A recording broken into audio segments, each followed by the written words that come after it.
সর্বাবস্থায় চেষ্টা করবেন যত পারবেন কম কথা বলার জন্য, যত পারবেন। মন চাচ্ছে বলতে, জিহ্বাটাকে দাঁত দিয়ে কামড়ায় ধরবেন। প্রথম একটু কষ্ট হবে, এক সপ্তাহ প্র্যাকটিস করলে, 2 সপ্তাহ করলে দেখবেন আয়ত্তে চলে আসবে। কারণ বেশিরভাগ মানুষ কথা বললে বদনাম হয়ে যায়, গীবত হয়ে যায়। আপনি কারো সাথে ফোনে 3 মিনিটের বেশি একটু লেনদেন ছাড়া কথা বলে দেখেন তো, কোনো না কোনো ভাবে দেখবেন অন্যের বদনাম চলে আসছে। ভাই বলেন না, আপনি টেবিলে বসে যে কারো সাথে 10টা মিনিট কথা বলেন, প্রয়োজনীয় কথা দেখবেন 2-3 মিনিটে শেষ। কিরে কেমন আছোস, পড়া কেমন চলে, বাট্টাত খাইছস নি, ব্যবসা বাণিজ্যের কি অবস্থা, 2-3 মিনিটের কথা।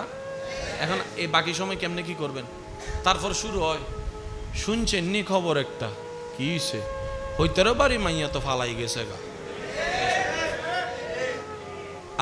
আল গীবাতু আসাদ্দু মিনাজ জিনা।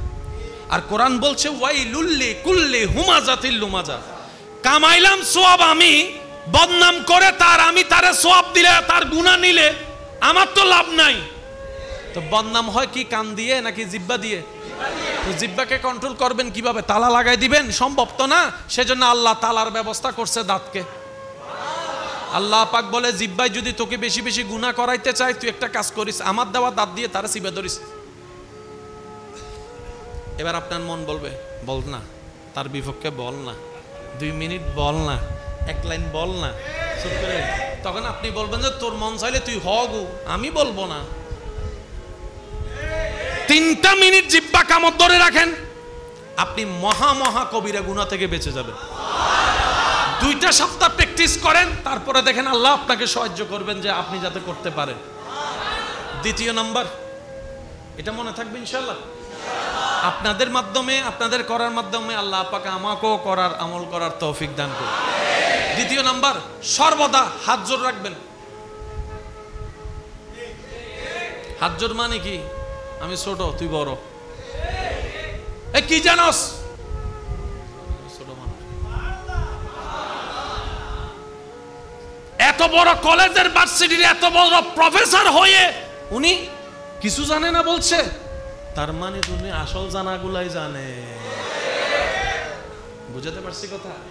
আপনি যখন বিনয়ী থাকবেন, নম্র থাকবেন, আপনার আওয়াজ সফট থাকবে, চোখ নিচে থাকবে, রব্বুল আলামিন এই দৃশ্যগুলো দেখতে বেশি পছন্দ করে। সুবহানাল্লাহ। মনে রাখবেন, আল্লাহ চাই না কেউ জাহান্নামে যাক, আল্লাহ চাই আল্লাহর প্রত্যেকটা বান্দা জান্নাতে যাক। সুবহানাল্লাহ। তাই তো রব্বুল আলামিন আমাদের বাঁচার জন্য, আমাদেরকে বাঁচানোর জন্য 1000টা রাস্তা করে দিয়েছেন। 1000টা রাস্তা। মুসা আলাইহিস সালামের একটা উম্মত হাসরের ময়দানে নবী রাহমাতুল লিল আলামিন বলছেন, নবী রাহমাতুল লিল আলামিন হাদিসে পাকে বলছেন, মুসা আলাইহিস সালামের একজন উম্মত হাসরের ময়দানে যাবে, যাওয়ার পরে আল্লাহ তাআলা ওনাকে একটা একটা করে ওনার জীবনের গুনাহের কথাগুলো স্মরণ করাই দিবে। অমুক সালের এত মাসের এত তারিখ গুনাহ এটা করছস, বান্দা বলবে যে আল্লাহ করছি, ভুল করে ফেলছি। আল্লাহ আবার জিজ্ঞেস করবে, আমলের খাতা তো আছে, এটা করছস, এটা করছস, আল্লাহ করছি। এভাবে তার সব গুনার কথা আল্লাহ স্মরণ করাই দিলে সে সব স্বীকার করবে আর প্রতিবারে বিনয়ের সাথে বলবে আল্লাহ করছে। এবার রব্বুল আলামিন তাকে জিজ্ঞেস করবে, এবার তোর হিসাব তো তুই নিজে চোখে দেখছস, এবার তুই বল তোর বিচার কি হওয়া উচিত, তোর জায়গা কোথায় হওয়া উচিত। সে বান্দা বলবে আল্লাহ তুমি তো হাকামুল হাকিমিন, তোমার উপর কোনো বিচার নাই, তুমি যেটাই দিবে সেটাই সঠিক। তুমি জান্নাত দিলেও সেটাও সঠিক, তুমি জাহান্নাম দিলে সেটাও সঠিক, কিন্তু আমার জ্ঞানে বলে জান্নাত পাওয়ার যোগ্যতা নাই, জাহান্নাম আমার ঘর, কারণ আমি তো জানি আমার গুনাহ কি। তবে আল্লাহ আমার গুনার চাইতে তো তোমার রহমত বেশি।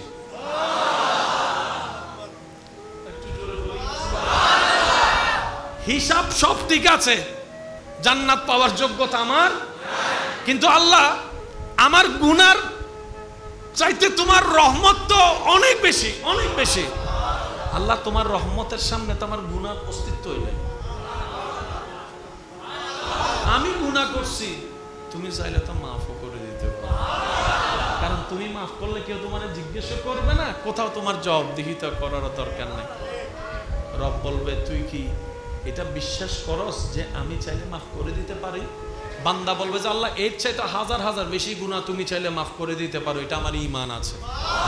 রব্বুল আলামিন সাথে সাথে ফেরেশতাদেরকে বলবে, ফেরেশতা আমার বান্দাকে জান্নাতের রাস্তাটা দেখাই দাও। আরো জোরে বলেন।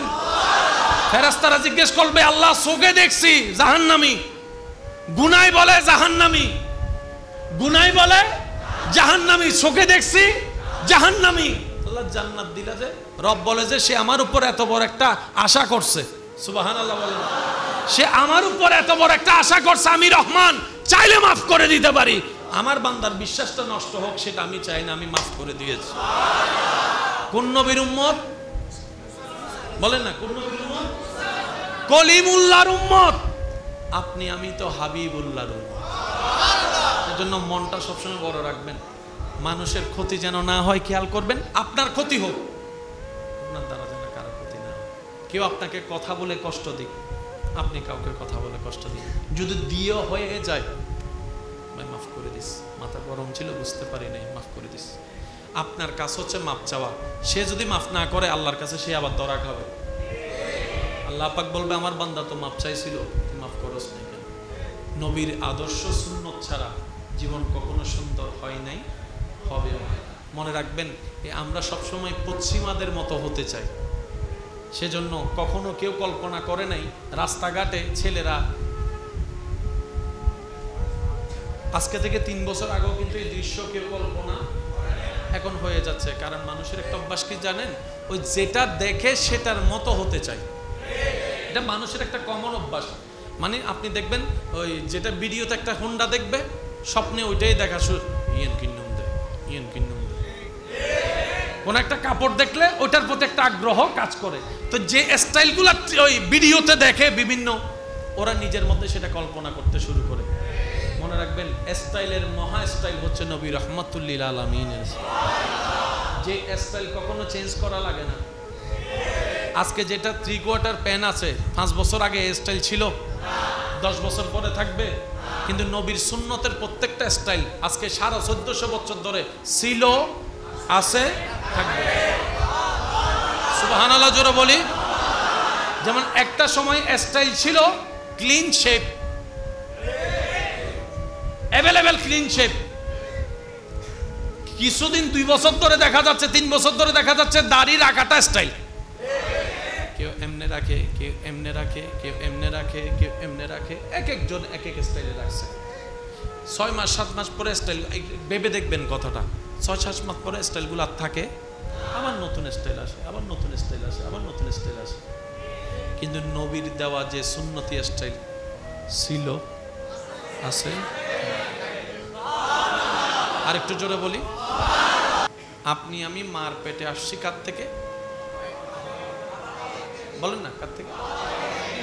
তখন বাবার কোথায় ছিলাম একটু সবাই বলি। আমি আমার মার পেটে আসার আগে আমার আব্বার পিঠে ছিলাম, আপনি আপনার মার পেটে আসার আগে আব্বার পিঠে ছিলেন। ডাক্তারের ভাষায় সেটাকে আপনি বুঝবেন কিভাবে, XXXY, ডিম্বাণু শুক্রাণু। সুবহানাল্লাহ জোরে বলি না।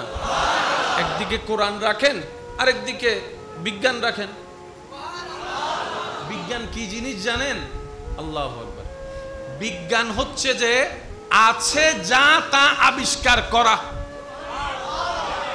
বিজ্ঞান সৃষ্টি করতে পারে কোথাও আল্লাহ স্বর্ণের খনি সৃষ্টি করেছেন, বিজ্ঞানের কাজ হচ্ছে সে যা সেটা খুঁজে বের করা। বিজ্ঞানের কাজ হচ্ছে খুঁজে বের করা, সৃষ্টি করা স্রষ্টার কাজ। সুবহানাল্লাহ বলি না ভাই। তো বিজ্ঞান কাজটা কি করে জানেন? বিজ্ঞান বুঝার মতো বুঝতে জানলে আপনি কোরআন বুঝাও সহজ হবে, আল্লাহর কুদরত বুঝাও সহজ হবে, আল্লাহকে চিনাও সহজ হয়ে যাবে। একটু বুঝবেন, বিজ্ঞান আর সাথে প্রতিদ্বন্দ্বী। সত্যিকার বিজ্ঞানীরা কখনো স্রষ্টা অস্বীকার করেন, এটা মনে রাখেন। যারা সত্যিকার বিজ্ঞান লালন করে তারা স্রষ্টা আছে সেটা বিশ্বাস করে এবং ভালোভাবেই করে, বলেন না সুবহান। আমি ছিলাম আম্মার আপনি ছিলেন আম্মার এখানে আসার আগে, মার পেটে আসার আগে আমরা ছিলাম আব্বার। আমি আমার বাবার পিঠে ছিলাম, আপনি আপনার বাবার পিঠে। কোরআন সেই দৃশ্যটাকে এভাবে বলছে, খুলিকা মিম্মা ইন দাফিক ইয়াখরুজু মিন বাইনিস সুলবে ওয়াত তারাই। একটু মনোযোগ দিবেন।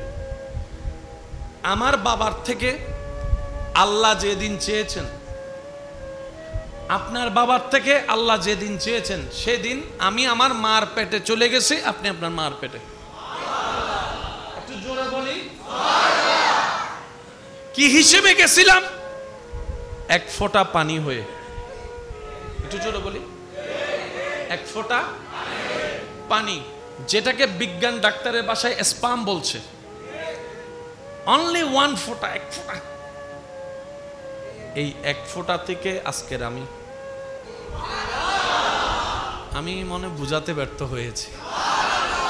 এক ফোঁটা থেকে আজকের আমি, এক ফোঁটা থেকে আপনি, আজকের আপনি। জোরে জোরে জোরে। এবার আমার মার পেটের জায়গা কি ছোট না বড়? এক ফোঁটা পানির তুলনায় আপনার মায়ের পেটের জায়গাটা, এই এক ফোঁটা পানি এত জায়গায় না গিয়ে সে জায়গায় গিয়েছেন। জোরে জোরে জোরে জোরে জোরে। এক ফোঁটা পানিটা, যে ফোঁটায় আমি ছিলাম, যে ফোঁটায় আপনি ছিলেন, ওই ফোঁটাটা আল্লাহর হুকুমে সেই জায়গায় গিয়ে পড়েছে, স্থান নিয়েছে, যেখানে গেলে আমি হয়ে বের হব, আপনি হয়ে বের হবেন।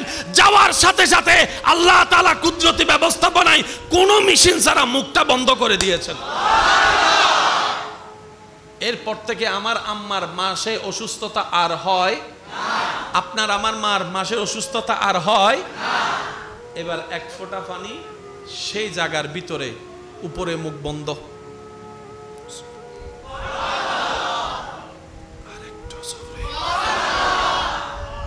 কয় ফোঁটা? আমি সবার মনোযোগ চাচ্ছি। কয় ফোঁটা? একটা টিস্যু দিয়ে তো গাম মুছার একটা কাজ করতে পারবেন। কাজ করার জন্য উপযুক্ত জিনিস লাগবে না? কি বলেন আপনারা, লাগবে না? রান্না কি বললে হয়ে যায়? ঘরে বাজার নাই, রান্না হবে কেমনে? আগে বাজার তো আনো, তারপরে না রান্না। এবার আমি আপনাদেরকে বলতে থাকবো, আপনারা শুধু শুনে শুনে একটু সুবহানাল্লাহ বলতে থাকবেন। পারবেন ইনশাআল্লাহ? আমি আমার মার পেটে গেলাম, আপনি আপনার মার পেটে গেলেন, এক ফোঁটা পানি হয়ে 40টা দিন যাওয়ার পরে সে পানিটা রক্তপিণ্ড হয়ে গেছে। এই রক্তপিণ্ডের উপর 40 দিন যাওয়ার পরে সেটা গোস্তপিণ্ড হয়ে গিয়েছে। সেই গোস্তপিণ্ড থেকেই আপনার দেহ, আমার দেহর পুরো অবয়ব গঠন হয়েছে, যেটা বাচ্চা প্রথম হওয়ার পরে সবাই দেখেছে, আমাকে কিংবা আপনাকে। কয় ফোঁটা? জোরে বলেন। ওই এক ফোঁটা পানি থেকে রক্ত হয়ে, গোস্ত হয়ে যে প্রথম অংশটা আপনার তৈরি হয়েছে, যে প্রথম অংশটা মায়ের পেটে আমার তৈরি হয়েছে, সেটার নাম হচ্ছে নাভি। সুবহানাল্লাহ জোরে বলেন। দুনিয়াতে আসার পরে মা আর সন্তানের সম্পর্কের নাভিটা কি করতে হয়? আরো জোরে বলেন, আরো জোরে বলেন। এবার বুঝবেন, বড় বড় রোগের ইনজেকশন কোথায় দেয়? প্রাণে দেয় না কেন? নাভি হচ্ছে সেই প্ল্যাটফর্ম যেখানে আপনার শরীরের সব অঙ্গের সাথে ডাইরেক্ট কানেকশন, রগের কানেকশন, রক্তের কানেকশন আছে। এক বিন্দু পানি আমি মার পেটে, রবকে বললাম পৃথিবীতে চলার জন্য মওলা দুইটা তো চোখ, একটা তো চোখের দরকার আছে। রব বলে যে চিন্তা করিস না, দুইটা চোখ আমি ব্যবস্থা করে দেব। রবকে বললাম ইয়া রব, শোনার জন্য তো কানের দরকার। রব বলে যে একটা না, দুইটা কান আমি দিব। আল্লাহ, আমার ধরার জন্য হাতের দরকার, এই আঙ্গুলের দরকার, আঙ্গুল দেওয়ার জন্য কবজির দরকার, কবজি ধরার জন্য এই কোনোই দরকার, কোনোর জন্য বাহুর দরকার, বাহুর জন্য একটা বডির দরকার। রব বলে যে সব আমি দিব, তুই টেনশন করিস না। মওলা আমি যদি হাঁটতে না জানি আমি চাকরিতে যাব কিভাবে, ইনকাম করব কিভাবে? রব বলে যে পা যা, 2টা পা আমি ব্যবস্থা করে দিচ্ছি। আল্লাহ পাটা রাখার জন্য তো কোনো একটা কিছুর দরকার, রবে বলে যে সেখানে আমি কোমরের ব্যবস্থা করে দিব। আল্লাহ অনেক সময় আমাকে দাঁড়াইতে হবে, অনেক সময় বসতে হবে, অনেক সময় দৌড়াইতে হবে, সিচুয়েশন অনুযায়ী। রব বলে যে তোমার হাঁটুতে বিয়ারিং এর ব্যবস্থা আমি আল্লাহ করে দিব, আমি আল্লাহ করে দিব। আল্লাহ যে খাবারটা খাবো হজম হওয়া লাগবে, রবে বলে যে পাকস্থলীর ব্যবস্থা আমি করে দিব, কিডনির ব্যবস্থা আমি করে দিব, রক্তনালীর ব্যবস্থা আমি করে দিব, হার্টের ব্যবস্থা আমি করে দিব। সবার মনোযোগ, সবার মনোযোগ, সবার মনোযোগ। তারের চাইতো সূক্ষ্ম রোগের ব্যবস্থা আমি করে দিব। হার্টের রোগ আলাদা, ব্রেইনের রোগ আলাদা, চোখের নার্ভ আলাদা, এই শরীরের মধ্যে কোটি কোটি কোটি রক্তের বিন্দু, হাজার হাজার লক্ষ রক্তনালী আমি আল্লাহ ব্যবস্থা করে দিব। আমি আল্লাহ পানি তো এক ফোঁটা, আমি বোম মারি দিন দেবা আওয়াজই আল্লাহ পানিটা এক ফোঁটা, এক ফোঁটা পানি দিয়ে তো আমরা নিজের কাপড়ও পরিষ্কার করতে পারি না, এক ফোঁটা পানি দিয়ে আমরা কোনো কাজও লাগাইতে পারি না। রব বলে যে এটাই তো বুঝাইতে চাচ্ছি, জগৎ যেটা পারে না তোদের স্রষ্টা সেটা পারে। এক ফোঁটা পানি দিয়ে তোর দেহের সবকিছু আমি রব ব্যবস্থা করে দিলাম। এবার আসেন, এটা কি? যদি টিস্যুটা এই জায়গায় রাখি ফাটার কোনো ব্যবস্থা, যদি টিস্যুটাকে আমি বড় জায়গার মধ্যে রাখি, পুরোটা কভার দিতে চাই,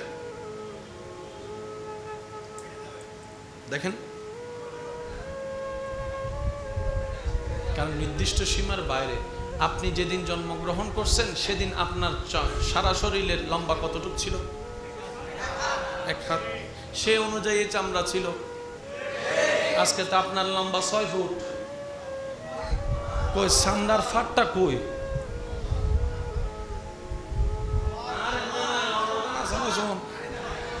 আল্লাহ চামড়া টানলে তো ফাটে। আমার এই চামড়া তো যেদিন জন্ম হয়েছে সেই দিনও ছিল। তো বড় হওয়ার সাথে সাথে যে অটোমেটিক হাত বড় হয়েছে, পা বড় হয়েছে, শরীর বড় হয়েছে, চামড়াটা যে খুলেছে।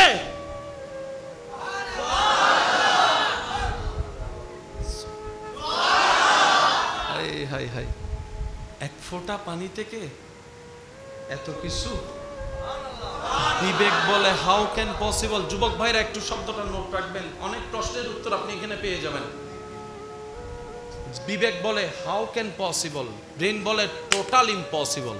1 ফোঁটা পানি থেকে টোটাল ইম্পসিবল, টোটাল ইম্পসিবল। বিজ্ঞানী বলে 1 ফোঁটা পানি থেকে একটা রোবট বানাই দাও, বিজ্ঞানী বলে ইম্পসিবল, ইম্পসিবল। জোরে বলেন না, জোরে বলেন, জোরে বলেন। দোকানদারকে দিলাম 1 ফোঁটা মাটি, একটা মূর্তি বানাই দাও, জোরে বলেন, আরো জোরে বলেন। চোখ বলে ইম্পসিবল, ব্রেন বলে ওনাকে দেখে ইম্পসিবল। রব বলে একবার আমার দিকে তো তাকা, আমার দিকে তো একবার তাকা।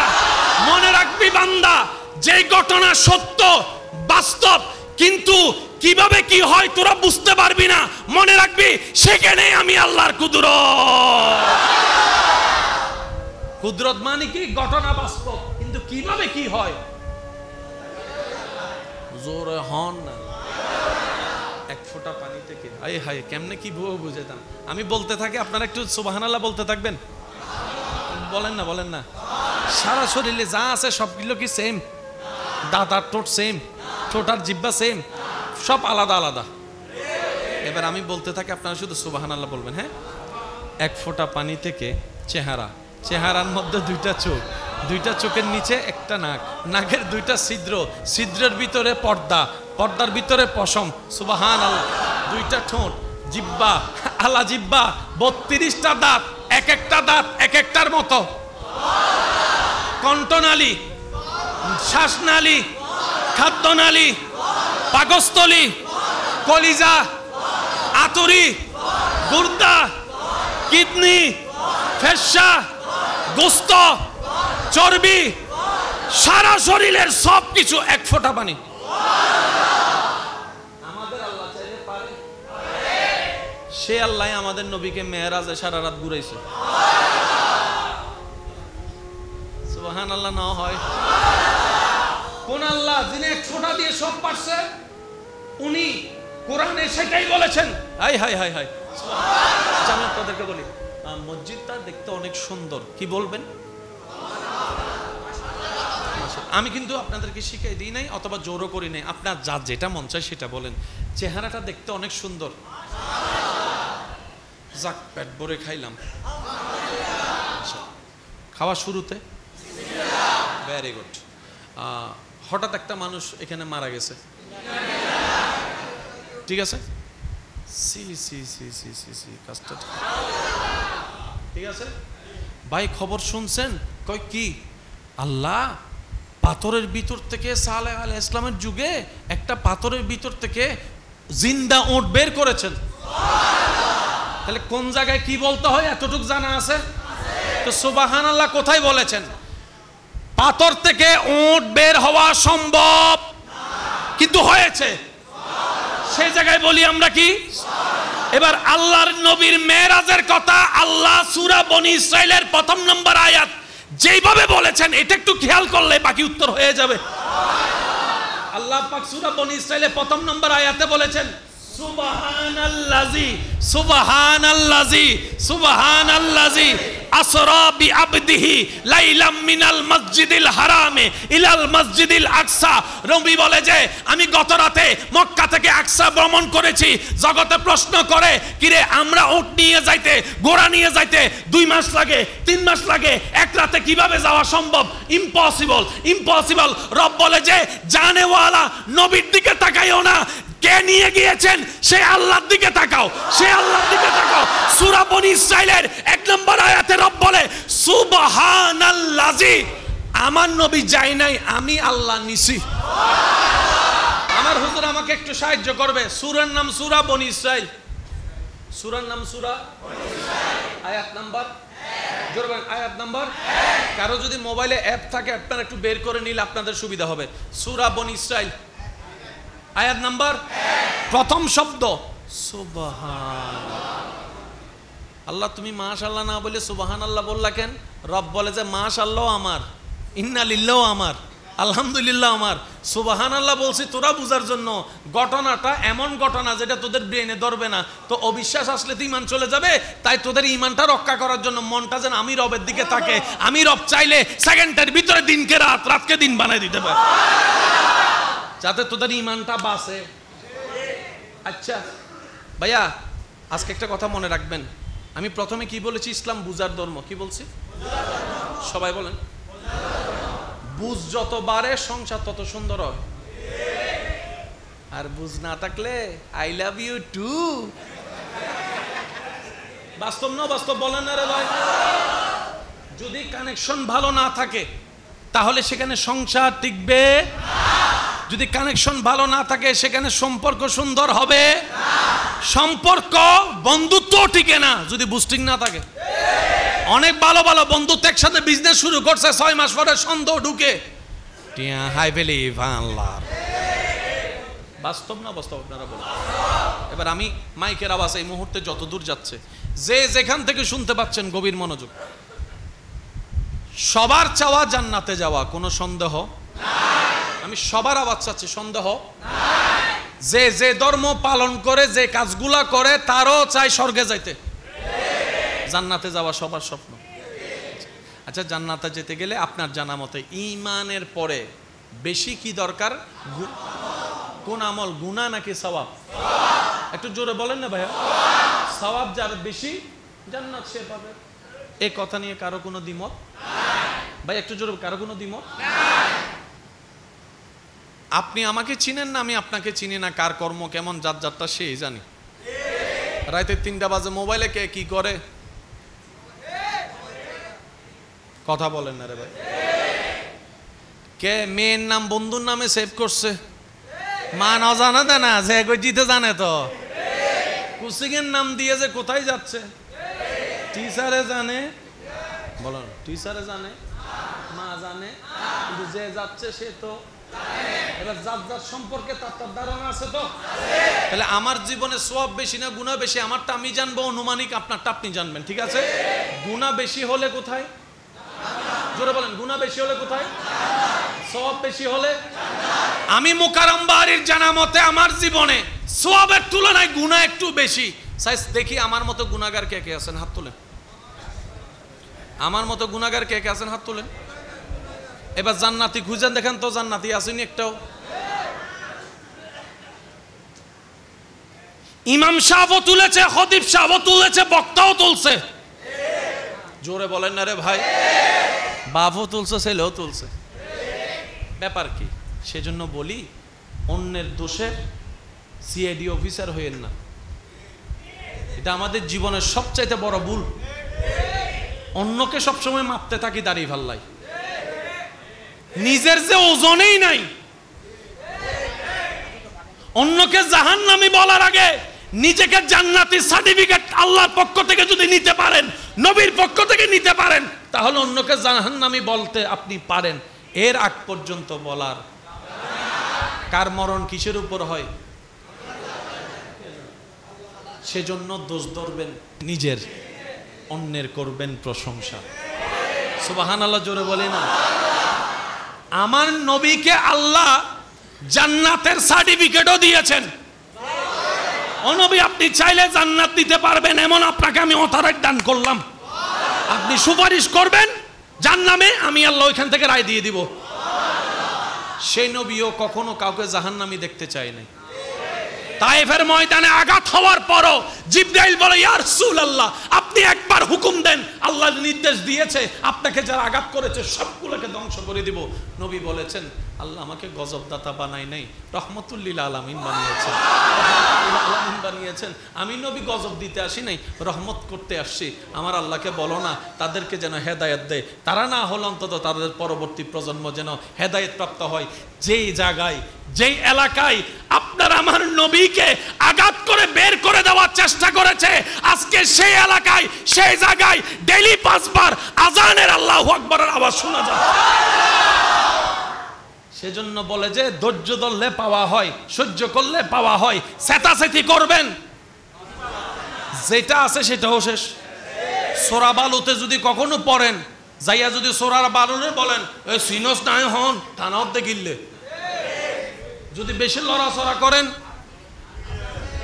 ভাই বলেন না রে ভাই, মনে করেন জাহাজে গেছেন, জাহাজ ডুবে গেছে, এখন আপনি যাবেন কই? কুল কিনারা। আপনি যদি সাতরায় পার হবেন চিন্তা করেন, তাহলে আপনি বোকার রাজ্যে আসেন। কেন? পানির সাথে কখনো যুদ্ধ করে আপনি সাতরায় টিকতে পারবেন? আর যদি শক্তি যা আছে সেটাও যদি চলে যায়, আপনার ব্রেন কমজোর হয়ে যাবে, অটোমেটিক আপনার চোখ বন্ধ হবে, আপনি ঢুকে যাবেন। তো করণীয় কি? হতে বেশি যুদ্ধ না করিস, গা বাই দে, পানির সাথে শরীরটাকে বাসাই দেন, কোনো না কোনো দিকে তো নিবে। ভাই কথা বলেন না রে ভাই। আপনি যে এখানে খালের মধ্যে বোতলটা ফেলছেন, ভালো করে একটা সেখানে রাডার লাগাই দেন, 7 দিন পরে দেখবেন এটা বঙ্গোপসাগরে যায় খুঁজে পাওয়া গেছে। শরীরটা যদি বাসাই দেন, সময়ের সাথে দেখবেন যে পানি আপনাকে নিয়ে যাচ্ছে। সব জায়গায় যুদ্ধ করে টিকার দরকার। বর্ষাটা রাখবেন রবের উপর। আপনি শুধু একটা কথা বলবেন, আমার কেউ নাই, আছে একজন আছে, যিনি থাকার উনি আছে আমার। যদি বউ এসে বলে অনেক তো তুমি খাওয়াইছো, বিপদকালে সহযোগিতা করছো, বাজারও করে দিছিলা অনেককে, আজকে তো কেউ তোমার খবর নেয় না, তখন আপনি উত্তর দিবেন, আমি যাকে করেছি থ্যাংক ইউ পাওয়ার জন্য করি নাই, আমি বিপদে পড়লে তারা সাহায্য করবে সেই আশাও করি নাই। আমি করেছি, আমার রব আমাকে সাহায্য করার তৌফিক দিয়েছিল, আমি আল্লাহর দিকে তাকিয়ে আল্লাহর বান্দাকে সাহায্য করেছি। আমার থ্যাংক ইউরও দরকার নাই, আমার আফসোস করে আমাকে মাথায় হাত বুলাই দিবে আমি সেটাও চাই না। আমি যা করেছি আমার রবের দেওয়া সম্পদ, রবের বান্দার জন্য, রবকে খুশি করার জন্য করেছি। রব্বুল আলামিন তখন বলবে, এই বান্দার বিপদ কি ফেরেশতা তোরা তদারকি কর, আমি আল্লাহ কুদরতি ভাবে তাকে সাহায্যের ব্যবস্থা করতেছি। এটাই হচ্ছে আপনার জীবনের সফলতা। সেজন্য কখনো কারো থেকে থ্যাংক ইউ আশা করা যাবে না। জোরে বলেন না, থ্যাংক ইউ আশা করা যাবে না। দিছেন তো দিছেন, ব্যাগ নেওয়ার চিন্তা, বলেন না ব্যাগ নেওয়ার চিন্তা কষ্ট হচ্ছে আপনাদের না? আমি আপনাদের থেকে বিদায় নিচ্ছি একদম শেষ পর্যায়ে। সুবহানাল্লাজি। মক্কা থেকে আকসা, ভাইয়া কোথায়? এতটুক কি ভ্রমণ শেষ নাকি আরো হয়েছে? তো মক্কা থেকে আকসা এতটুক বললেন কেন আল্লাহ? রব বলে যে যদ্দুর তোদের বুঝ অদ্দুর বলছি যে বদারাটা তুমি কক্সবাজার সিনোজ যে তোর হই দি যদি আই আল্লাহ তোরা হইতাম বদারাটা তুমি ফতম আসমান তোরা তো ফল হয়ে যেতি ফতম আসমান জীবনে দেখুন না তোরা তোদের বুঝ যদ্দুর আমি আল্লাহ অতটুকুই বলেছি।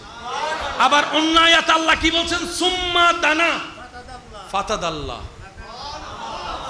সেজন্য কোরআনকে যত বুঝতে শিখবেন দেখবেন আপনার এখানে আস্তে আস্তে আলোক হওয়া শুরু হয়েছে। আগের মতো আর মেজাজ গরমও হবে না। কি হইছে বলবেন? আমরা সবাই কার বান্দা? একটু বলেন। শেষ ভালো যা সব ভালো তার। আমরা সবাই কার বান্দা? এটা হচ্ছে আমাদের করা দাবি। হতেও পারে, কারণ আল্লাহ যদি বলে যে তুই আমার বান্দা নয়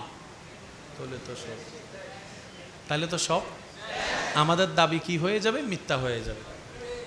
এবার আল্লাহকে জিজ্ঞেস করেন, আল্লাহ আমাদের এলাকায় তো আমরা সবাই নিজেদেরকে তোমার বান্দা হিসেবে দাবি করি। আচ্ছা আল্লাহ তোমার বান্দা কারা? তোমার বান্দা কারা? রব বলে যে আমার বান্দা কেমন চিনতে চাও? আল্লাহ একটু চিনতে চাই, হতেও চাই। তোমার বান্দা হতে চায়। আল্লাহ পাক বলে যে ঠিক আছে আমার বান্দাদের লক্ষণগুলো চিনে নাও। রব্বুল আলামিন বলছেন কুরআনুল কারীমে ওয়া ইবাদুর রহমান, আমি রহমানের বান্দা তারা আল্লাযিনা ইয়ামশুনা আলাল আরদি হাওনান, পৃথিবীতে আমি তাদেরকে অনেক জ্ঞান দিয়েছি কিন্তু তারা বিনয়ী হয়ে চলে। টাকা দিয়েছি অনেক, অহংকার করে না, বিনয়ী হয়ে চলে, নম্র হয়ে চলে, ভদ্র হয়ে চলে, ক্ষমা করতে থাকে, মানুষকে দিতে থাকে, একদম কিচ্ছু দিতে না পারলে হাসি মুখে কথা বলে দিতে থাকে। আমার বান্দা যারা তারা কখনো বুক ছড়ায় বলবে না you know who I am. আমার বান্দা যারা তারা কখনো গরিবের উপর জুলুম করবে না। আমি রবের বান্দা নিজে না খেয়ে মানুষকে খাওয়াবে, মানুষের জন্য রাস্তা উন্মুক্ত করে দিবে। এবার এই গুণটা প্রত্যেকটা নবী ভিতরে আছে না নাই? মিলাই দেখেন, প্রত্যেকটা রসুলের ভিতরে, প্রত্যেকটা সাহাবার ভিতরে, আহলে বাইতের ভিতরে, ওয়ালিদের ভিতরে, আমাদের ভিতরে, আমাদের ভিতরে, জোরে বলেন আমাদের সবার ভিতরে। কাউকে যদি এক বেলা খাওয়াইছে 1973 সালে, মরিবের 1 মিনিট আগেও হবু দে আই হাবাইলাম দে তোর তো মনত আছে না। বাস্তব না বাস্তব বলেন না রে ভাই? আমি না থাকলে তোর মায়ের বিয়ে হইতো না। আজীব ব্যাপার, আজীব ব্যাপার। কি বলি আমরা? এইভাবে যদি রব বলা শুরু করতো খোটা দেওয়া, তাহলে তো আমরা। সেজন্য আল্লাহ খোটা দেয়, যারা দেয় তাদেরকে পছন্দ করে, অহংকারকারীকে পছন্দ করে, এগুলার উল্টা যারা তাদেরকে পছন্দ করে। কিরকম? বিনয়ী। তো সেজন্য আমাকে যারা ভালোবাসেন 2-1 জন আবদার করে একটা কথা বললে রাখবেন ইনশাআল্লাহ। শুনি নাই? আল্লাহর প্রিয় হতে অহংকার থেকে বাঁচতে হবে, কোনো সন্দেহ। হিংসা থেকে বাঁচতে হবে, কোনো সন্দেহ। মানুষের বদনাম করা থেকে বাঁচতে হবে, কোনো সন্দেহ। পিন লাগানো থেকে বাঁচতে হবে, কোনো সন্দেহ। আল্লাহর প্রিয় বান্দা হতে গেলে আপনাকে আমাকে নম্র ভদ্র হতে হবে, রাইট? কিভাবে হব? আমার দৃষ্টিতে আমার প্ল্যানিংটা আমি আপনাদেরকে শেয়ার করি, মন চাইলে মানবেন, নাইলে নেই। যেমন একটা সময় চুলের স্টাইল ছিল মাঝখান দিব শীতে ভাড়া দিবে এরি ইল্লে গরিব গো। আচ্ছা, এখন এটা বলেন, এখন এটা, তারপরে এরপর উঠছে কুড়োই বেরি, কুড়োর ফরু না, এখন তেমন সেটা। এরপর আসছে ইন্দি, না না না ইন্দি করে হাডিয়ারে সাইড করে ফেলি, শুধু ইন্ডিয়া আছে। এরপর আসি ইন্ডিয়া খাইট চেঞ্জ হচ্ছে হচ্ছে হচ্ছে। আগে ছিল এমনে প্যান, তারপরে আসছে সামান্য একটু জিন্সের ফ্যান, তারপরে আসছে ম্যাক্স ফ্যান, তারপরে এসে টাইট ফ্যান। Change change. কিন্তু নবীর দেওয়া সে সুন্নতি পোশাক ছিল, আছে। এটাকে বলা হয় স্টাইল। যেটা আসবে আবার চলে যাবে, এইটা কি স্টাইল? কথা বলেন আরে ভাই, আরো জোরে বলেন। তবে একটা কথা মনে রাখবেন, দুনিয়াবি স্টাইলে মানুষকে নেগেটিভ বেশি দেখা যায়, নবীর সুন্নতের স্টাইলে মানুষের সম্মান বেড়ে যায়। আশা করি মিলাই দেখবেন আপনারা কথাটা। যারা স্টাইলের জন্য দাড়ি রাখছে তাদের চেহারার ফেস আলাদা রাখবেন, যারা আল্লাহর খুশির জন্য দাড়ি রাখছে সুন্নতি দাড়ি তাদেরকে আলাদা রাখবেন। আপনার ঈমান বিবেক ব্রেন বলতে বাধ্য হবে দুজনের দাড়ি আছে, কিন্তু দুই দাড়ি দেখতে অন্তরে দুই রকমের শান্তি লাগছে, এটা আলাদা, ওইটা তো মহা আলাদা। আমি কাউকে ছোট করছি না, বাস্তব যেটা সেটা বলার চেষ্টা করেছি।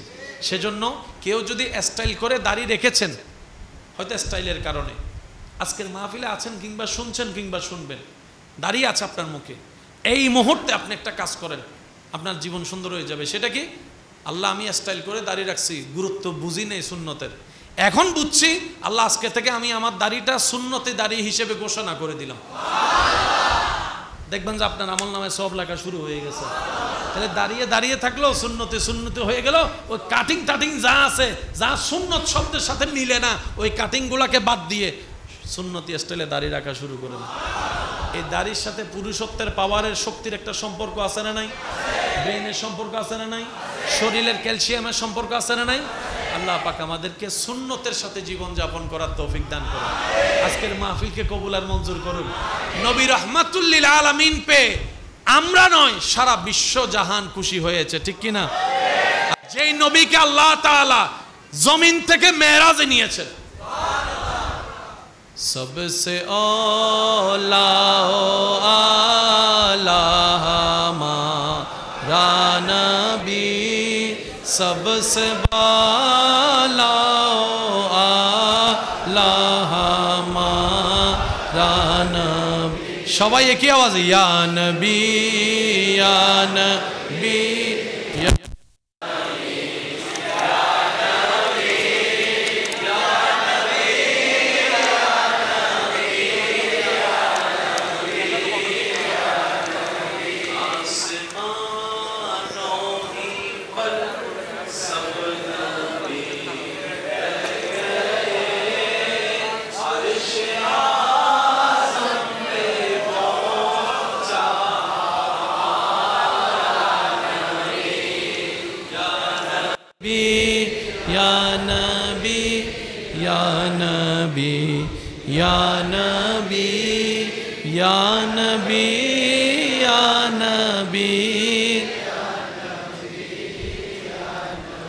सबसे औला आला हमारा नबी, सबसे बाला आला हमारा। उच्च आवाज एक बार बोलें मरहबा। আলিয়ে জুমা আছে না? আল্লাহ দিলে আসুন না, মসজিদে যাইউন না, পায়রা হাত আবার হাত দুই হাত। আগে আগে পরে কিছু আছে না? আগে পরে কিছু আছে না? আল্লাহ ইয়ার আর একখানা পরিবার তৌফিক দাও। বিয়ে ন করে দে তো দুই হাত, ইয়া ফুয়ার বাপ হয়ে দিই ও হদ দুই হাত। প্রত্যেক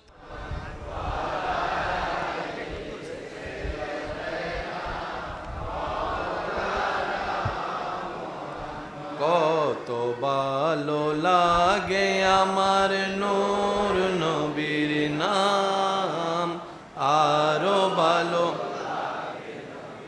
দরুদ সালাম নবীর, দরুদ সালাম নবীর। আল্লাহুম্মা সাল্লি আলা সাইয়্যিদিনা মুহাম্মাদিন, আল্লাহুম্মা সাল্লি আলা সাইয়্যিদিনা। উচ্চ আওয়াজে একবার বলেন মারহাবা। এবার মুরব্বীরা শুধু চুপ করে থাকবেন, যুবকরা আওয়াজ দিবেন। যুবকরা আওয়াজ দিতে পারবে ইনশাআল্লাহ? যুবক যারা আছেন তারা একবার বলেন মারহাবা। আমি দুনিয়াতে আসার আগে আল্লাহর হুকুমে আমি ছিলাম আম্মার। আপনি কোথায় ছিলেন? আপনি আমি মার পেটে আসছি কার থেকে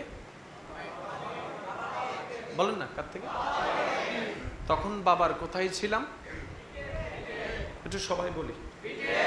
আমি আমার মার পেটে আসার আগে আমার আব্বার পিঠে ছিলাম, আপনি আপনার মার পেটে আসার আগে আব্বার পিঠে ছিলেন। ডাক্তারের ভাষায় সেটাকে আপনি বুঝবেন কিভাবে? এক্স এক্স এক্স ওয়াই, ডিম্বাণু শুক্রাণু। সুবহানাল্লাহ জোরে বলি না। একদিকে কোরআন রাখেন, আরেকদিকে বিজ্ঞান রাখেন। বিজ্ঞান কি জিনিস জানেন? আল্লাহু আকবার। বিজ্ঞান হচ্ছে যে আছে যা তা আবিষ্কার করা। বিজ্ঞান সৃষ্টি করতে পারে কোথাও আল্লাহ স্বর্ণের খনি সৃষ্টি করেছেন, বিজ্ঞানের কাজ হচ্ছে সেটা খুঁজে বের করা। বিজ্ঞানের কাজ হচ্ছে খুঁজে বের করা, সৃষ্টি করা স্রষ্টার কাজ। সুবহানাল্লাহ বলি না ভাই। তো বিজ্ঞান কাজটা কি করে জানেন? বিজ্ঞান বুঝার মতো বুঝতে জানলে আপনি কোরআন বুঝাও সহজ হবে, আল্লাহর কুদরত বুঝাও সহজ হবে, আল্লাহকে চিনাও সহজ হয়ে যাবে। একটু বুঝবেন, বিজ্ঞান আর সাথে প্রতিদ্বন্দ্বী। সত্যিকার বিজ্ঞানীরা কখনো স্রষ্টা অস্বীকার করেন, এটা মনে রাখেন। যারা সত্যিকার বিজ্ঞান লালন করে তারা স্রষ্টা আছে সেটা বিশ্বাস করে এবং ভালোভাবেই করে। বলেন না সুবহান। আমি ছিলাম আম্মার, আপনি ছিলেন আম্মার। এখানে আসার আগে, মার পেটে আসার আগে আমরা ছিলাম আব্বার। আমি আমার বাবার পিঠে ছিলাম, আপনি আপনার বাবার পিঠে। কোরআন সেই দৃশ্যটাকে এভাবে বলছে, খুলিকা মিম্মা ইন দাফিক ইয়াখরুজু মিন বাইনিস সুলবে ওয়াত তারাই। একটু মনোযোগ দিবেন। আমার বাবার থেকে আল্লাহ যেদিন চেয়েছেন, আপনার বাবার থেকে আল্লাহ যেদিন চেয়েছেন, সেদিন আমি আমার মার পেটে চলে গেছি, আপনি আপনার মার পেটে। একটু জোরে বলি। কি হিসেবে গেছিলাম? এক ফোঁটা পানি হয়ে। একটু জোরে বলি। এক ফোঁটা পানি, যেটাকে বিজ্ঞান ডাক্তারের ভাষায় স্পাম বলছে। অনলি ওয়ান ফোঁটা, এক ফোঁটা। এই এক ফোঁটা থেকে আজকের আমি মনে বুঝাতে ব্যর্থ হয়েছি। এক ফোঁটা থেকে আজকের আমি, এক ফোঁটা থেকে আপনি, আজকের আপনি। জোরে জোরে জোরে। এবার আমার মার পেটের জায়গা কি ছোট না বড়? এক ফোঁটা পানির তুলনায় আপনার মায়ের পেটের জায়গাটা। এই এক ফোঁটা পানি এত জায়গায় না গিয়ে সে জায়গায় গিয়েছেন। জোরে জোরে জোরে জোরে জোরে। এক ফোঁটা পানিটা, যে ফোঁটায় আমি ছিলাম, যে ফোঁটায় আপনি ছিলেন, ওই ফোঁটাটা আল্লাহর হুকুমে সেই জায়গায় গিয়ে পড়েছে, স্থান নিয়েছে, যেখানে গেলে আমি হয়ে বের হব, আপনি হয়ে বের হবেন। যাওয়ার সাথে সাথে আল্লাহ তাআলা কুদরতি ব্যবস্থাপনায় কোনো মেশিন ছাড়া মুখটা বন্ধ করে দিয়েছেন। এরপর থেকে আমার আম্মার মাসে অসুস্থতা আর হয় না, আপনার আমার মার মাসে অসুস্থতা আর হয় না। এবার এক ফোঁটা পানি সেই জায়গার ভিতরে, উপরে মুখ বন্ধ।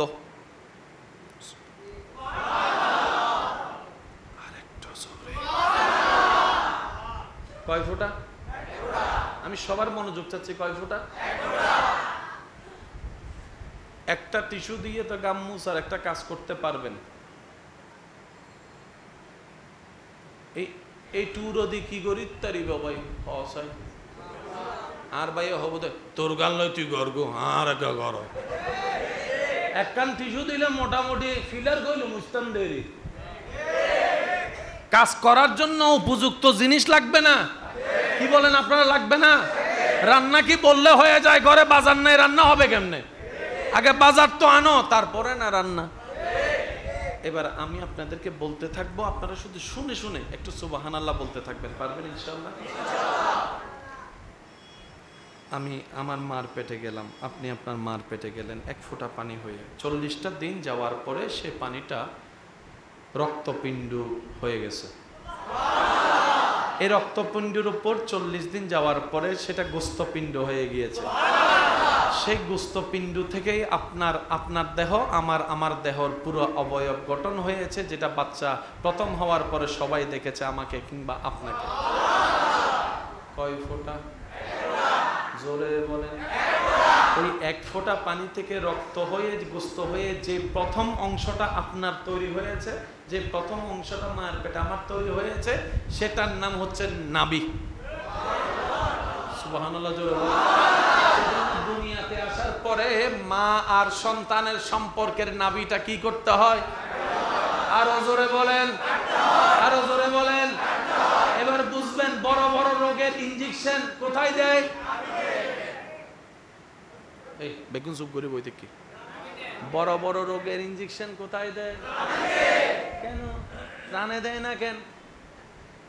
নাভি হচ্ছে সেই প্ল্যাটফর্ম যেখানে আপনার শরীরের সব অঙ্গের সাথে ডাইরেক্ট কানেকশন, রগের কানেকশন, রক্তের কানেকশন আছে। এবার আমি বলতে থাকি, আপনারা সুবহানাল্লাহ বলে বলে নেকির পাল্লা ভারী করার চেষ্টা করবেন। পারবেন ইনশাআল্লাহ? যাদের আমার মতো গুনাহ বেশি, সওয়াবের বেশি দরকার, তারা সুবহানাল্লাহ বললেন। আর যারা জান্নাতি হয়ে গেছেন, সুবহানাল্লাহ আর কিল্লে হইতে সওয়াব কিল্লে দরকার। যারা যারা গুনাহগার তারা বলেন সুবহানাল্লাহ। এক বিন্দু পানি আমি মার পেটে, রবকে বললাম পৃথিবীতে চলার জন্য মওলা দুইটা তো চোখ, একটা তো চোখের দরকার আছে। রব বলে যে চিন্তা করিস না, দুইটা চোখ আমি ব্যবস্থা করে দেব। বান্দা রবকে বললাম ইয়া রব শোনার জন্য তো কানের দরকার। রব বলে যে একটা না দুইটা কান আমি দিব। আল্লাহ আমার ধরার জন্য হাতের দরকার, এই আঙ্গুলের দরকার, আঙ্গুল দেওয়ার জন্য কবজির দরকার, কবজি ধরার জন্য এই কোনোই দরকার, কোনোর জন্য বাহুর দরকার, বাহুর জন্য একটা বডির দরকার। রব বলে যে সব আমি দিব, তুই টেনশন করিস না। মওলা আমি যদি হাঁটতে না জানি আমি চাকরিতে যাব কিভাবে, ইনকাম করব কিভাবে? রব বলে যে পা যা, দুইটা পা আমি ব্যবস্থা করে দিচ্ছি। আল্লাহ পাটা রাখার জন্য তো কোনো একটা কিছুর দরকার, রবে বলে যে সেখানে আমি কোমরের ব্যবস্থা করে দিব। আল্লাহ অনেক সময় আমাকে দাঁড়াইতে হবে, অনেক সময় বসতে হবে, অনেক সময় দৌড়াইতে হবে, সিচুয়েশন অনুযায়ী। রব বলে যে তোমার হাঁটুতে বিয়ারিং এর ব্যবস্থা আমি আল্লাহ করে দিব, আমি আল্লাহ করে দিব। আল্লাহ যে খাবারটা খাবো হজম হওয়া লাগবে, রবে বলে যে পাকস্থলীর ব্যবস্থা আমি করে দিব, কিডনির ব্যবস্থা আমি করে দিব, রক্তনালীর ব্যবস্থা আমি করে দিব, হার্টের ব্যবস্থা আমি করে দিব। সবার মনোযোগ, সবার মনোযোগ, সবার মনোযোগ। তারের চাইতো সূক্ষ্ম রোগের ব্যবস্থা আমি করে দিব। হার্টের রোগ আলাদা, ব্রেইনের রোগ আলাদা, চোখের নার্ভ আলাদা, এই শরীরের মধ্যে কোটি কোটি কোটি রক্তের বিন্দু, হাজার হাজার লক্ষ রক্তনালী আমি আল্লাহ ব্যবস্থা করে দিব। আমি আল্লাহ পানি তো এক ফোঁটা, আমি বোম মারি দিন দেবা আজ আওয়াজই শুরু। আল্লাহ পানিটা এক ফোঁটা, এক ফোঁটা পানি দিয়ে তো আমরা নিজের কাপড়ও পরিষ্কার করতে পারি না। এক ফোঁটা পানি দিয়ে আমরা কোনো কাজও লাগাইতে পারি না।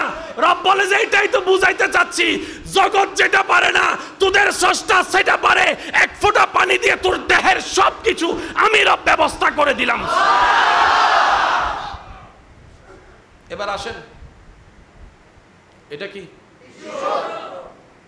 যদি টিস্যুটা এই জায়গায় রাখি ফাটার কোনো ব্যবস্থা, যদি টিস্যুটাকে আমি বড় জায়গার মধ্যে রাখি, পুরোটা কভার দিতে চাই,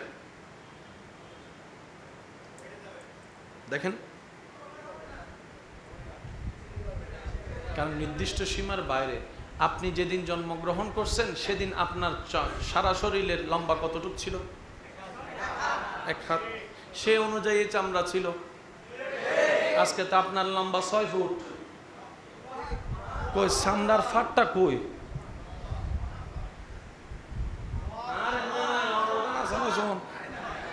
আল্লাহ চামড়া টানলে তো ফাটে। আমার এই চামড়া তো যেদিন জন্ম হয়েছে সেই দিনও ছিল। তো বড় হওয়ার সাথে সাথে যে অটোমেটিক হাত বড় হয়েছে, পা বড় হয়েছে, শরীর বড় হয়েছে, চামড়াটা যে খুলেছে।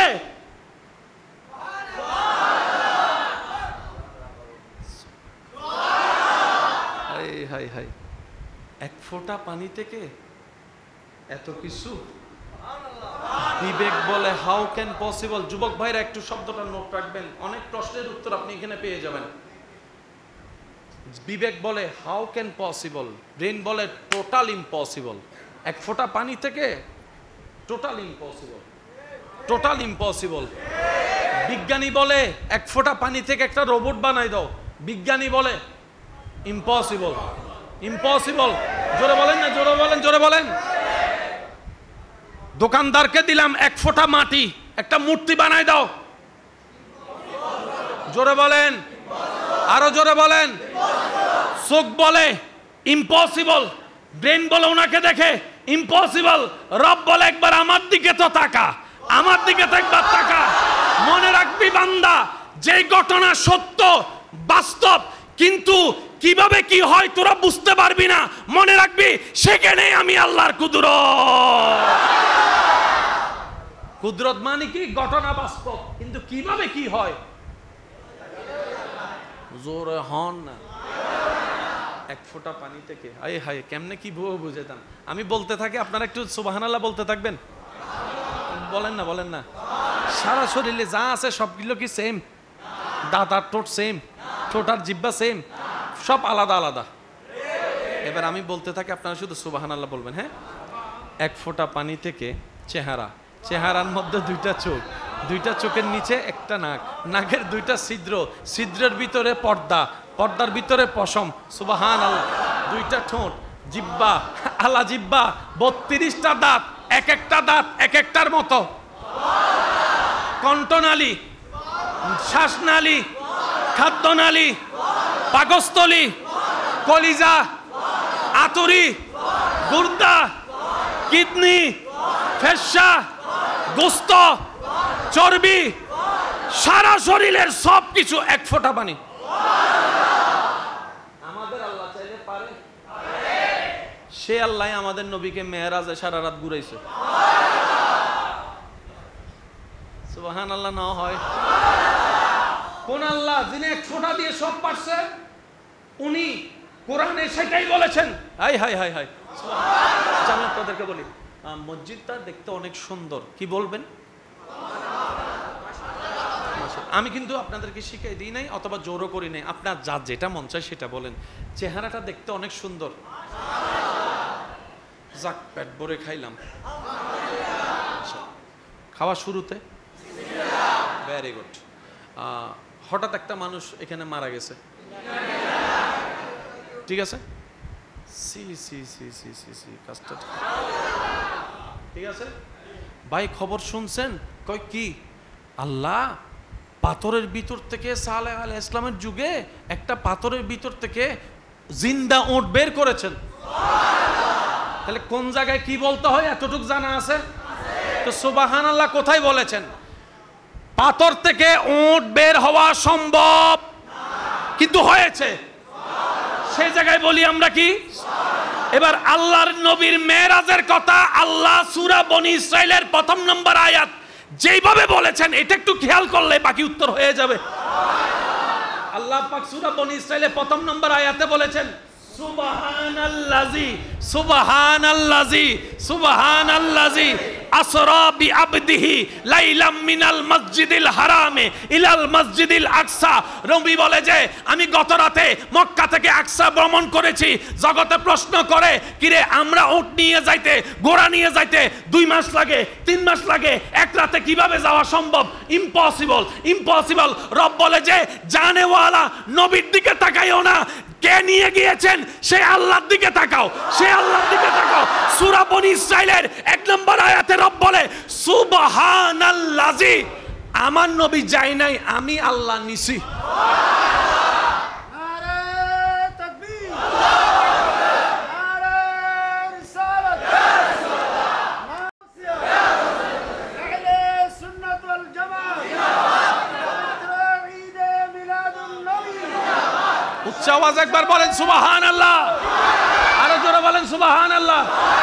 আমার হুজুর আমাকে একটু সাহায্য করবে। সূরার নাম সূরা বনী ইসরাইল, সূরার নাম সূরা বনী ইসরাইল, আয়াত নাম্বার 1। জোরে বলেন আয়াত নাম্বার 1। কারো যদি মোবাইলে অ্যাপ থাকে আপনারা একটু বের করে নিলে আপনাদের সুবিধা হবে। সূরা বনী ইসরাইল আয়াত নাম্বার প্রথম শব্দ সুবহান। আল্লাহ তুমি মাশাআল্লাহ না বলে সুবহানাল্লাহ বললা কেন? রব বলে যে মাশাআল্লাহ আমার, ইন্না লিল্লাহ আমার, আলহামদুলিল্লাহ আমার। সুবহানাল্লাহ বলছি তোরা বুঝার জন্য। ঘটনাটা এমন ঘটনা যেটা তোদের ব্রেনে ধরবে না, তো অবিশ্বাস আসলে তো ইমান চলে যাবে। তাই তোদের ইমানটা রক্ষা করার জন্য মনটা যেন আমি রবের দিকে থাকে। আমি রব চাইলে সেকেন্ডের ভিতরে দিনকে রাত, রাতকে দিন বানাই দিতে পারে, যাতে তোদের ইমানটা বাঁচে। আচ্ছা ভাইয়া, আজকে একটা কথা মনে রাখবেন। আমি প্রথমে কি বলেছি? ইসলাম বুঝার ধর্ম। কি বলছি? সবাই বলেন। বুঝ যত বাড়ে সংসার তত সুন্দর হয়। আর বুঝ না থাকলে আই লাভ ইউ টু। বাস্তব না বাস্তব বলেন না রে ভাই? যদি কানেকশন ভালো না থাকে তাহলে সেখানে সংসার টিকবে। যদি কানেকশন ভালো না থাকে সেখানে সম্পর্ক সুন্দর হবে। সম্পর্ক বন্ধুত্ব টিকে না যদি বুস্টিং না থাকে। অনেক ভালো ভালো বন্ধুত্ব একসাথে বিজনেস শুরু করছে, 6 মাস পরে সন্দেহ ঢুকে। হাই বিলিভ আল্লাহ। বাস্তব না বাস্তব আপনারা বলেন। এবার আমি মাইকের আওয়াজ এই মুহূর্তে যত দূর যাচ্ছে, যে যেখান থেকে শুনতে পাচ্ছেন গভীর মনোযোগ। সবার চাওয়া জান্নাতে যাওয়া, কোনো সন্দেহ নাই। আমি সবার আওয়াজ চাচ্ছি, সন্দেহ নাই। যে যে ধর্ম পালন করে, যে কাজগুলা করে, তারও চাই স্বর্গে যাইতে, জান্নাতে যাওয়া সবার স্বপ্ন। আচ্ছা, জান্নাতে যেতে গেলে আপনার জানা মতে ঈমানের পরে বেশি কি দরকার? কোন আমল, গুনাহ নাকি সওয়াব? একটু জোরে বলেন না ভাইয়া। সওয়াব যার বেশি জান্নাত সে পাবে। এই কথা নিয়ে কারো কোনো দ্বিমত ভাই? একটু জোরে, কারো কোনো দ্বিমত? আপনি আমাকে চিনেন না, আমি আপনাকে চিনি না। কার কর্ম কেমন, যার যারটা সেই জানি। রাতে 3টা বাজে মোবাইলে কে কি করে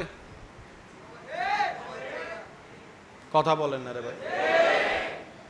কে মেয়ের নাম বন্ধুর নামে সেভ করছে, মা না জানা দেয় না, যে জিতে জানে তো।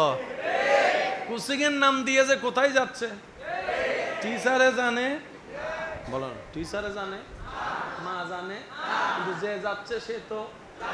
এবার যার যার সম্পর্কে তার তার ধারণা আছে তো। তাহলে আমার জীবনে সওয়াব বেশি না গুনাহ বেশি, আমারটা আমি জানবো অনুমানিক, আপনারটা আপনি জানবেন, ঠিক আছে? গুনাহ বেশি হলে কোথায়? জোরে বলেন, গুনাহ বেশি হলে কোথায়? সওয়াব বেশি হলে। আমি মুকাররম বাড়ির জানা মতে আমার জীবনে সওয়াবের তুলনায় গুনাহ একটু বেশি। সাইজ দেখি আমার মতো গুনাহগার কে কে আছেন, হাত তোলেন। আমার মতো গুনাহগার কে কে আছেন, হাত তোলেন। এবার জান্নাতি খুঁজেন, দেখেন তো জান্নাতি আসেনি একটাও। ইমাম সাহেবও তুলেছে, খতিব সাহেবও তুলেছে, বক্তাও তুলছে। জোরে বলেন না রে ভাই? বাপও তুলছে, ছেলেও তুলছে। ব্যাপার কি? সেজন্য বলি, অন্যের দোষে সিআইডি অফিসার হইেন না।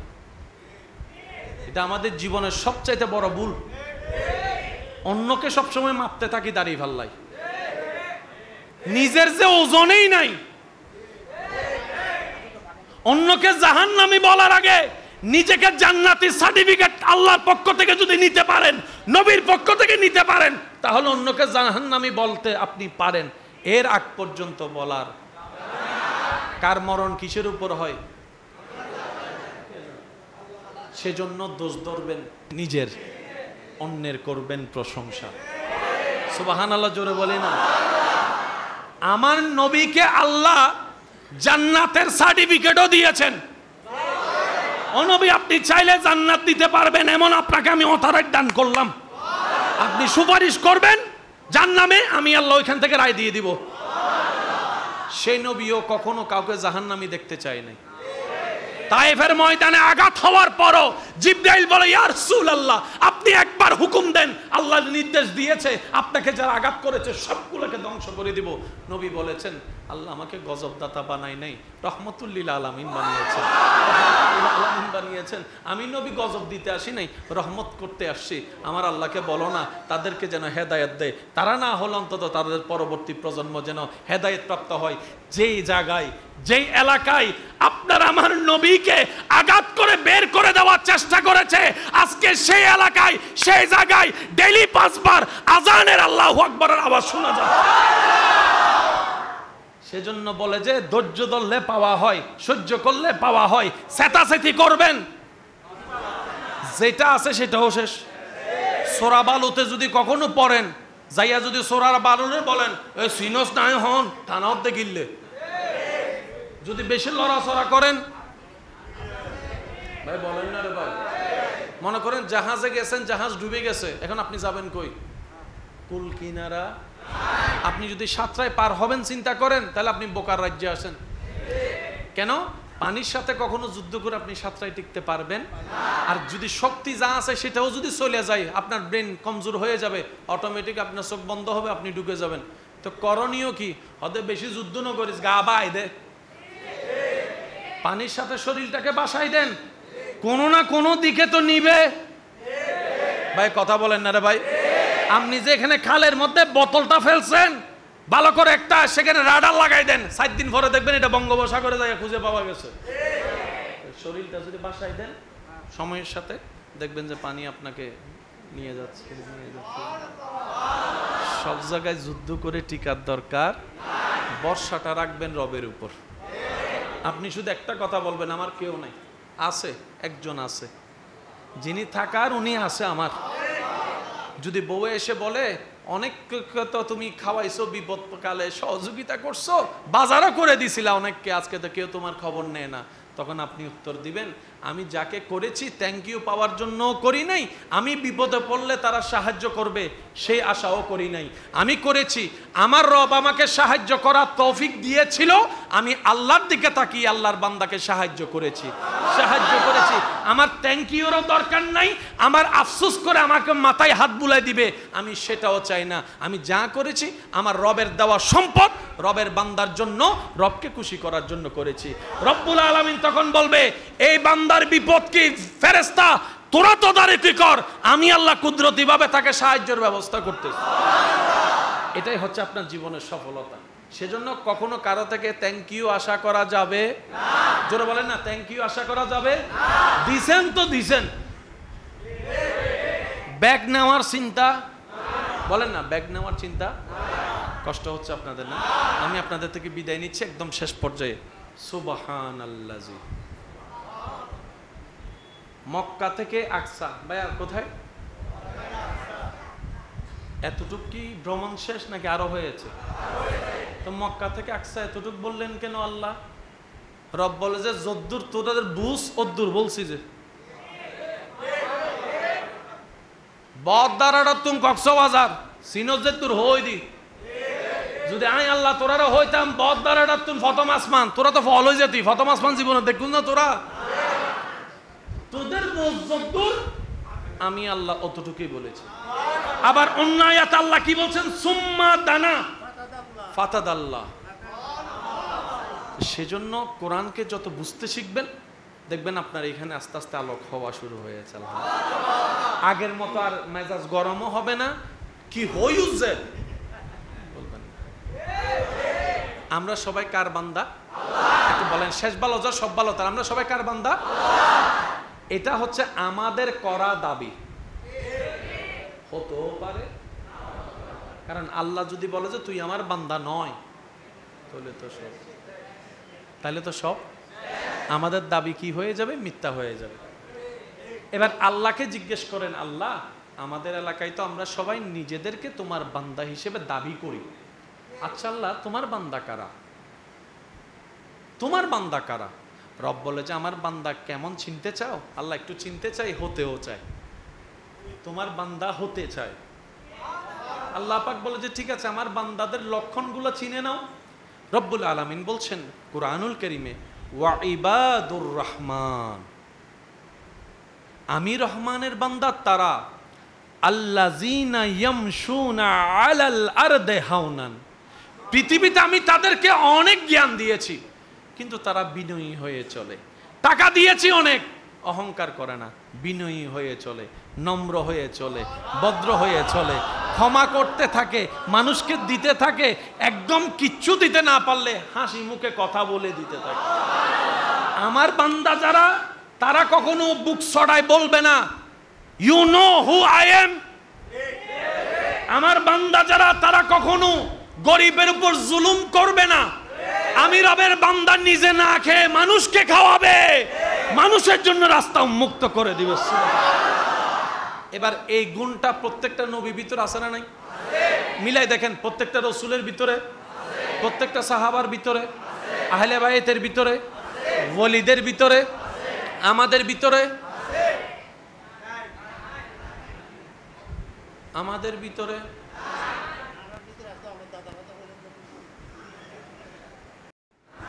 জোরে বলেন, আমাদের সবার ভিতরে।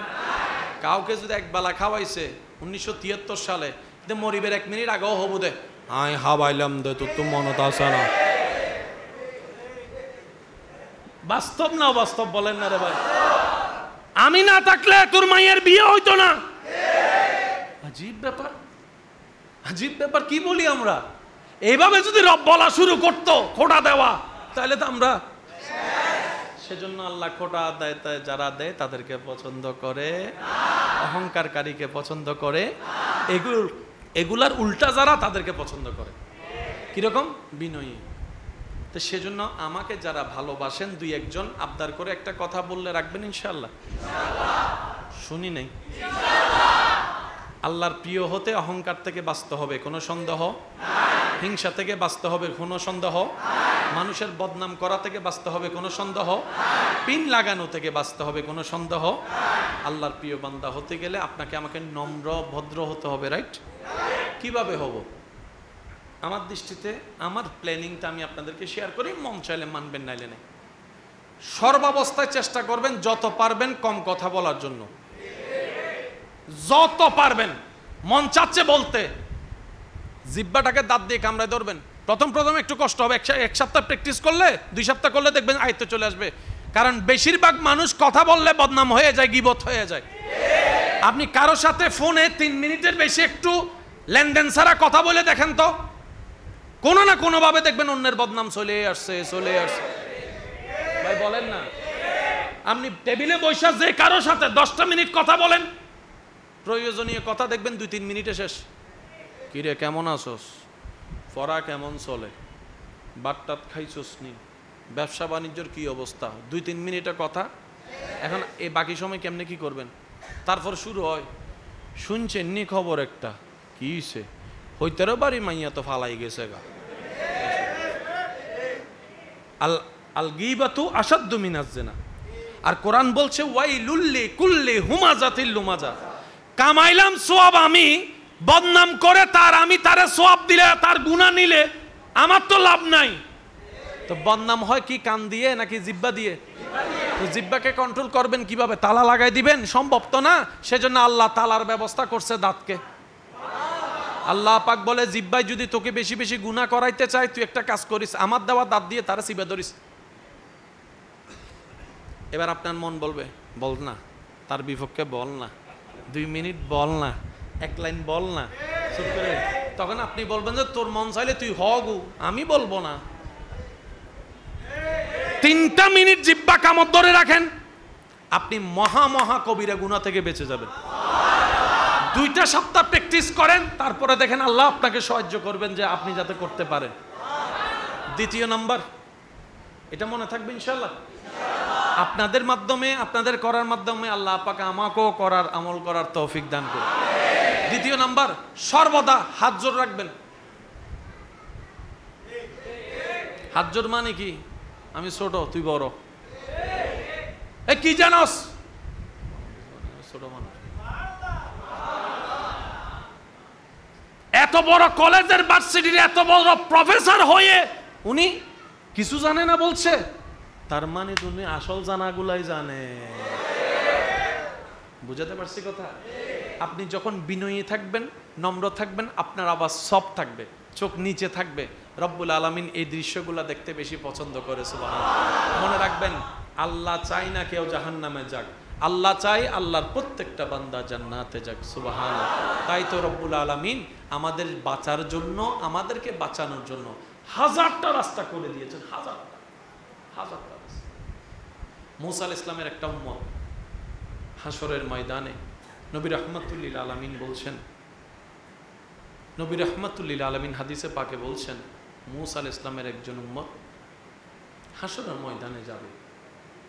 যাওয়ার পরে আল্লাহ তাআলা ওনাকে একটা একটা করে ওনার জীবনের গুনাহের কথাগুলো স্মরণ করায় দিবে।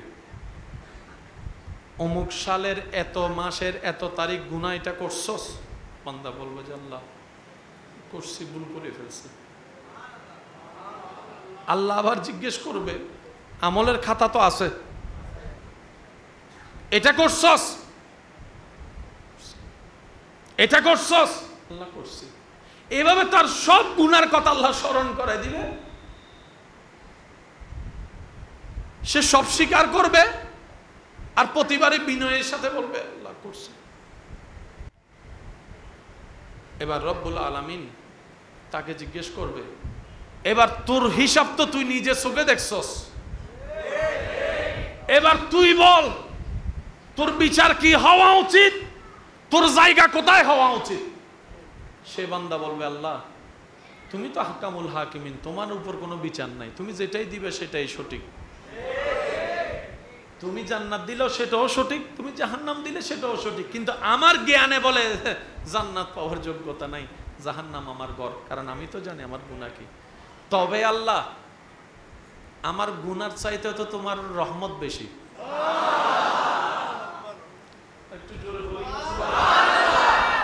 হিসাব সব ঠিক আছে, জান্নাত পাওয়ার যোগ্যতা আমার, কিন্তু আল্লাহ আমার গুনার চাইতে তোমার রহমত তো অনেক বেশি, অনেক বেশি। আল্লাহ তোমার রহমতের সামনে তো আমার গুনার অস্তিত্বই নেই।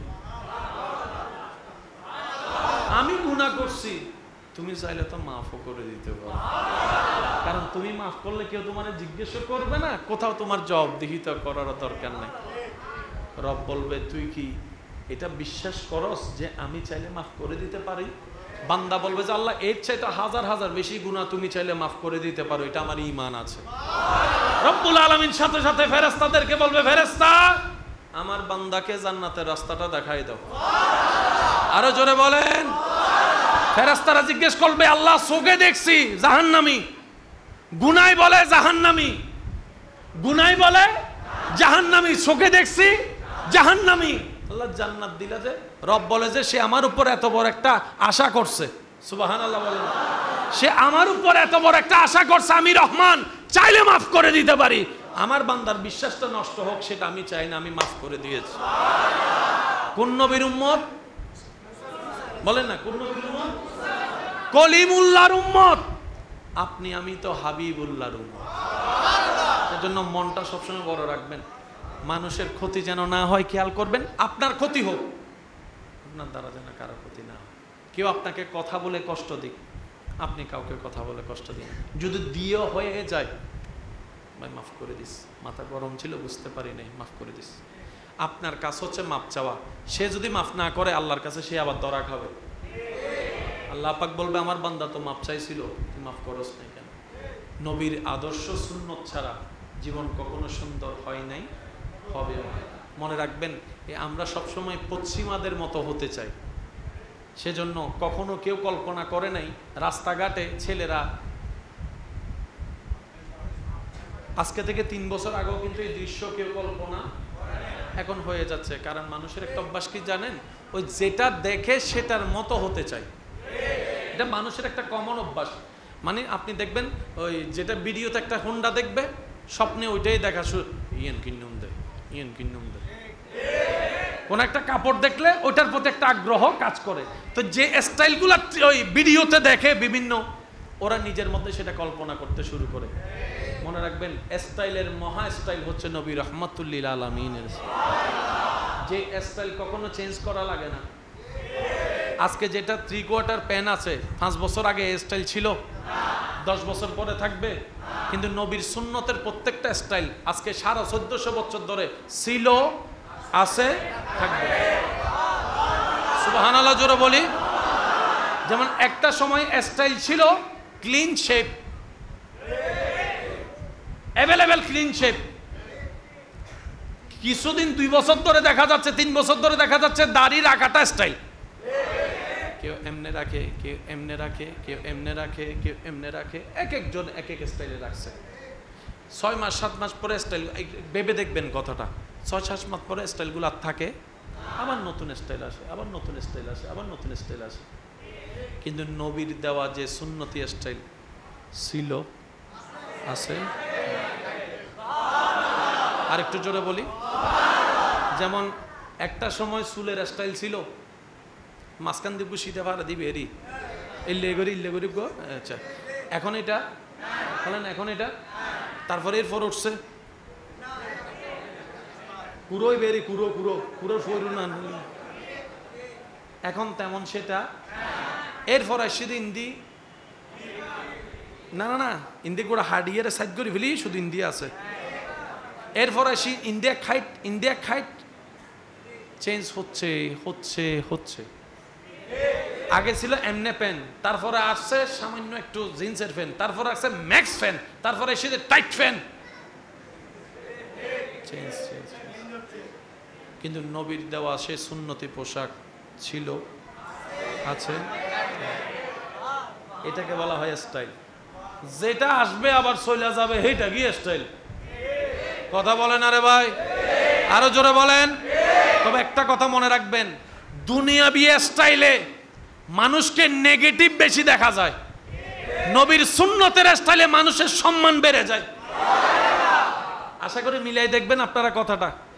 যারা স্টাইলের জন্য দাড়ি রাখছে তাদের চেহারার ফেস আলাদা রাখবেন, যারা আল্লাহর খুশির জন্য দাড়ি রাখছে সুন্নতি দাড়ি, তাদেরকে আলাদা রাখবেন।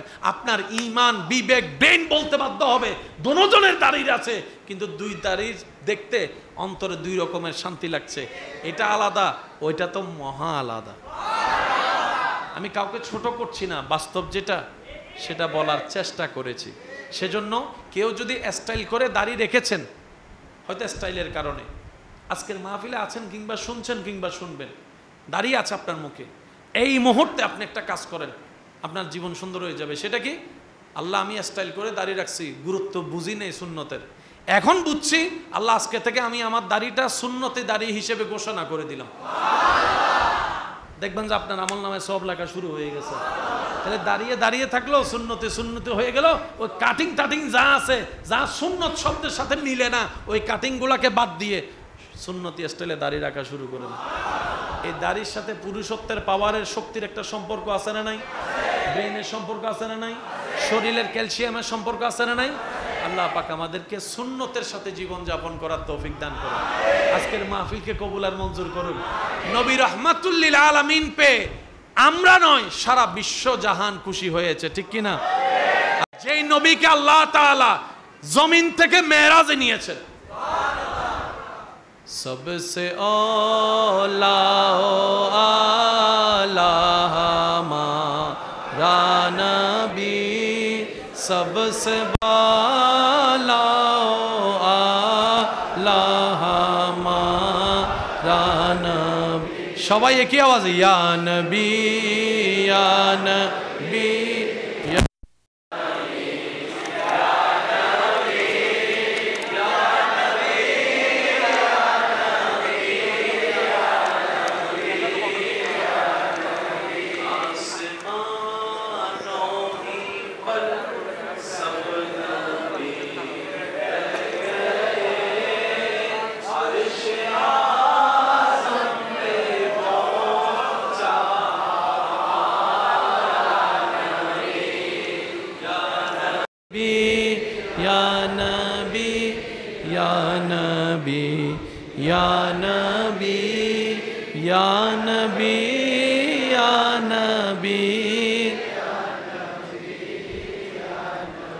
सबसे औला आला हमारा नबी, सबसे बाला आला हमारा। उच्च आवाज एक बार बोलें मरहबा। আলিয়ে জুমা আছে না? আল্লাহ দিলে শুন না, মসজিদে যাইম না, পায়রা হাত আবার হাত দুই হাত। আগে আগে পরে কিছু আছে না? আগে পরে কিছু আছে না? আল্লাহ ইয়ার আর একখানা পরিবার তৌফিক দাও। বিয়ে ন করে দে তো দুই হাত, ইয়া ফুয়ার বাপ হলে দিই ও দুই হাত। প্রত্যেক